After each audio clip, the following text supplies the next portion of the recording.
Have you ever received a phone call that completely shattered your reality? I'm talking about the kind of call that makes you question everything you thought you knew about the people closest to you. Well, that's exactly what happened to me on an ordinary Tuesday morning.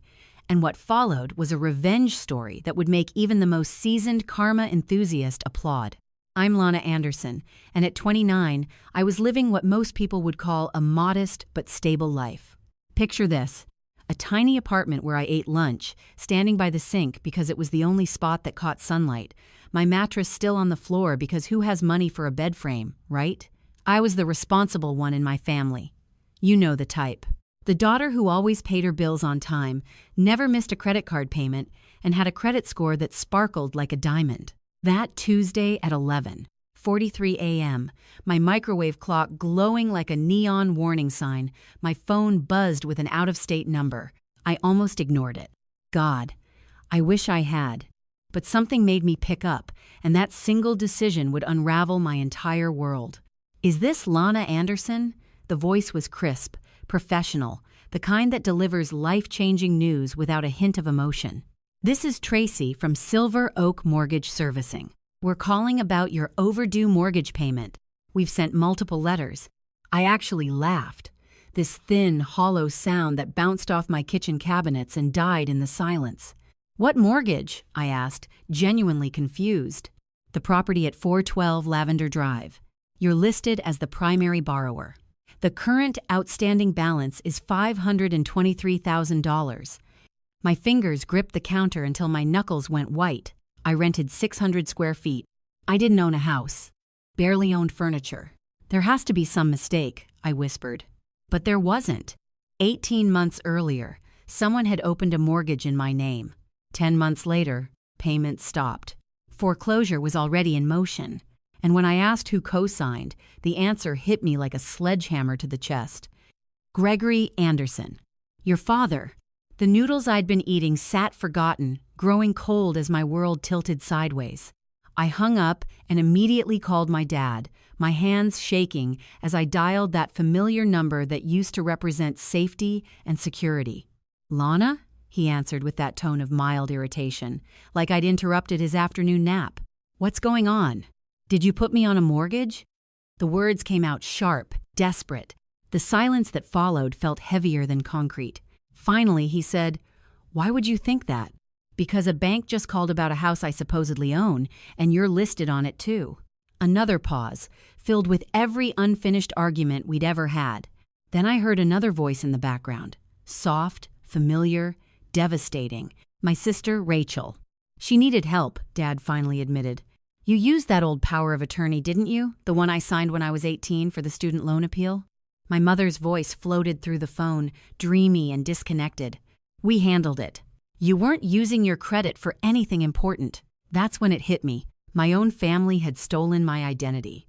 They'd forged my signature on a $500,000 mortgage so my sister could play house, and when they couldn't afford it anymore, they were perfectly content to let me take the fall. I stared at those cold noodles and felt something inside me crystallize. Not anger, that would come later. This was something cleaner, sharper. This was the moment I stopped being their convenient victim. Within an hour, I had filed a fraud affidavit. I froze my credit, reported it to the FTC, built a paper fortress of documentation. But paperwork wasn't enough. I needed help, real help. So I called Jenna Price, my college friend who'd become the kind of lawyer whose name made corporate executives nervous. Identity theft, elder abuse, ugly situation. I texted her. Urgent call when free. She called back in 6 minutes, listened to the whole sordid story without interruption. When I finished, her voice was diamond hard. "Lana, we can do this clean or we can do it loud. You decide." "What's clean?" "Affidavit, complaint, give Silver Oak a chance to correct their error. If they stall, we go loud. Injunction, discovery, depositions. Either way, you're not paying their debt." But here's where the story gets interesting. Remember how I mentioned that karma has a sense of humor? Well, turns out I had an unexpected ally. Alicia Barnes worked in Silver Oak's compliance department. She also happened to be my boyfriend, Evan's ex-girlfriend. Awkward, right? but sometimes life gives you allies in the strangest places. When Alicia saw my name in their system, something clicked. She ran a quiet review and discovered what could only be described as a fraud masterpiece. The notary who supposedly witnessed my signature. She'd been running a dog rescue in Arizona for 6 years. Her real estate license long expired. My income verification claimed I was making $147,000 as a senior software engineer. I'd never made more than $63,000 in logistics. Even the company on the letterhead didn't exist. But the real kicker? Every single mortgage payment had come from my parents' account. Rachel hadn't paid a cent toward her dream house. Not one penny. "This isn't just fraud," Alicia told me during a careful, professional phone call. "This is fraud with a bow on top." Armed with this evidence, Jenna filed an injunction that froze the foreclosure until the fraud investigation concluded. Suddenly, Silver Oak couldn't touch me legally. The current had shifted, and I wasn't drowning anymore. But I wasn't done. Not even close. I booked a flight without warning anyone. No explanations, no family meetings, just me, a rental car, and a manila folder thick with evidence. When I arrived at 412 Lavender Drive, I saw it for the first time. This perfect suburban dream house, with its manicured lawn and Rachel's white Mercedes lounging in the driveway like a pampered cat. One knock and Rachel opened the door with her practiced influencer smile, which died the moment she saw my folder. What a surprise. "I'm here about the mortgage," I said calmly. "Here's the thing about rage. Once you file it away and label it properly, it becomes incredibly efficient." "It was a team decision," she said brightly. "You weren't using your credit. You didn't ask for it. You took it." My parents appeared like they'd been waiting in the wings. Mom already apologizing.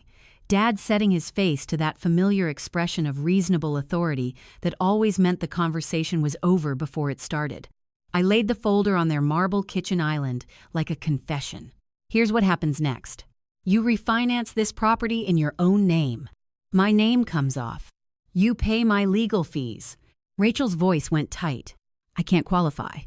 "That sounds like your problem, not my consequence." Dad crossed his arms, the Anderson way of declaring victory through stubbornness.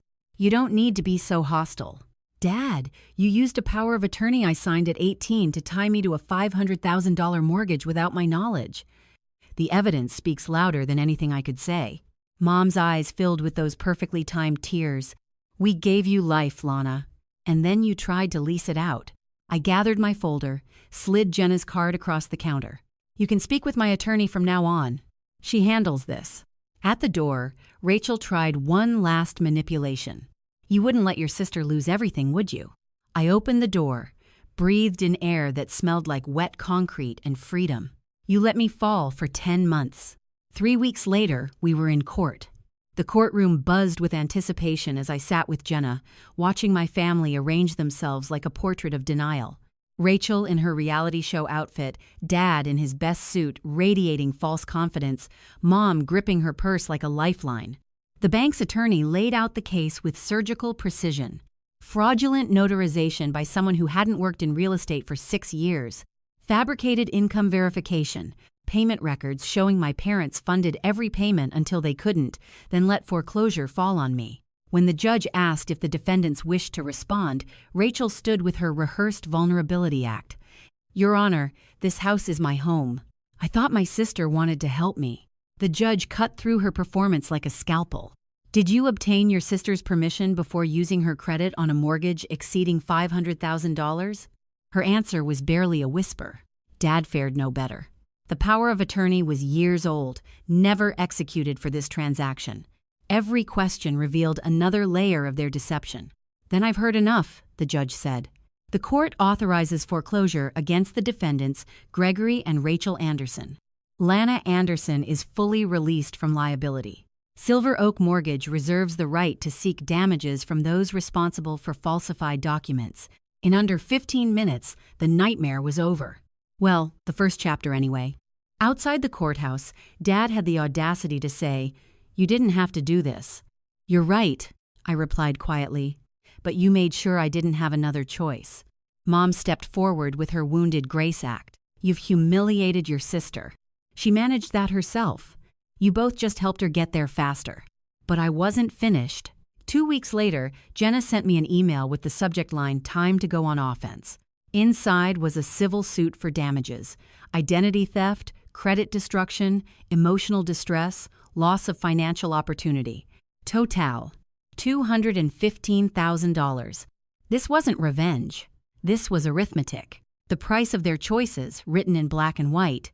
The settlement offers started immediately. $20,000 with a non-disclosure agreement. Jenna didn't even pause. Add a zero or don't bother calling again. Then $60,000. No NDA, but still no apology. Then we wait, Jenna said with that predatory smile of hers. Rachel showed up at my office without warning, desperation polished into performance. "Why are you doing this? You're my sister." "I'm doing this because you committed fraud. You destroyed my credit, my name, my stability, and not once did you say you were sorry. I thought you were strong enough to handle it." I stepped closer, calm but razor sharp. "What's cruel, Rachel, is watching your family dismantle your life and calling it love. You wouldn't actually go through with this, would you?" "I already have. And here's what you need to understand. I don't owe you a relationship. I don't owe you silence. And I absolutely don't owe you forgiveness." Her perfectly made-up face collapsed. "I don't even know who you are anymore." A small smile touched my lips. That's the point. A week later, they caved. $150,000 and a written apology. No NDA, no conditions. Just acknowledgement of what they'd done and the pain they'd caused. When the money landed in my account, it felt different than I'd expected. Not like victory, but like release. Clean, lawful, done. The apology letter was short, lawyer polished, but enough. For the first time, the people who had mistaken my silence for surrender had confessed in ink. I didn't call or respond. I just photographed the signatures and saved them in a folder labeled "In case they forget." Then I blocked every number that still had power to pull me backward. 3 months later, I used part of the settlement to buy a small condo. 2 bedrooms, 1 balcony, peace included. No shared signatures, no borrowed credit. When I signed those papers, something lightened in my chest. The first key in my life that no one else could copy. That night, sitting on my bare floor among unopened boxes, I realized this wasn't victory.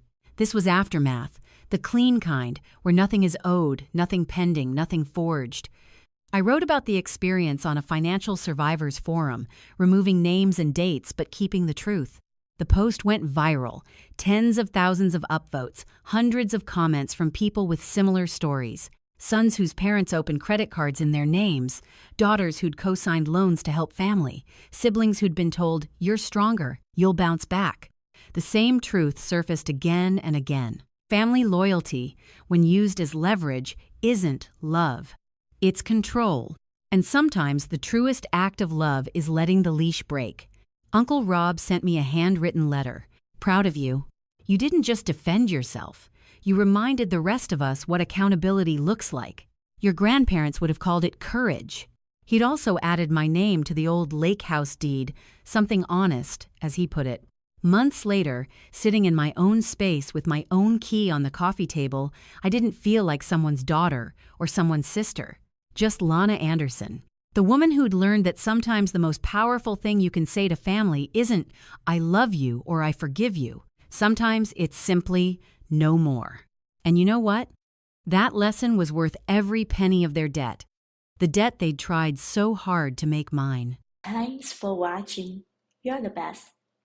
Hit subscribe, turn on notification, and comment your thoughts below. More Tama stories coming soon.